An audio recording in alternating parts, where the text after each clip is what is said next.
राम मंदिर दानचोरी प्रकरणी धक्कादायक माहिती समोर आली आहे। राम मंदिरातील 1 किलो सोन्याचा रामचरितमानस ग्रंथ गायब झाल्याचा दावा करण्यात आलाय।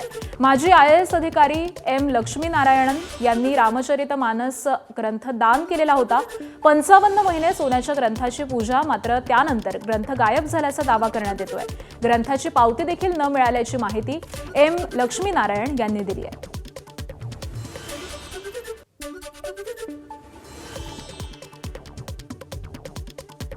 तर राम मंदिरातील 1 किलो सोन्याचा रामचरितमानस हा ग्रंथ गायब झालेला आहे।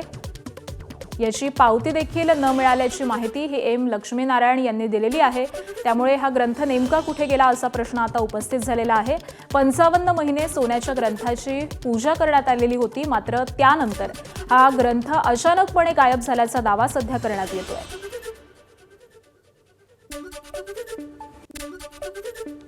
अयोध्येतील राम मंदिरातील दान चोरी प्रकरणी मोठी बातमी समोर येते।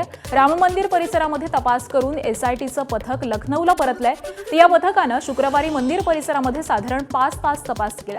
सूत्रांनी दिलेल्या माहितीनुसार पथकानं बँकेशी संबंधित कर्मचारी आणि सुरक्षा कर्मचाऱ्यांची माहिती गोळा केली आहे। दरम्यान मंदिरामध्ये दान केलेल्या 5 वर्षांच्या हिशोबाचं SID द्वारे पुन्हा लेखापरीक्षण केलं जाणार आहे। तर या लेखापरीक्षणामध्ये बांधकामाशी संबंधित खर्चासोबतच देणगी म्हणून मिळालेले दागिने आणि सोने चांदीच्या इतर वस्तूंचा देखील समावेश असणार आहे।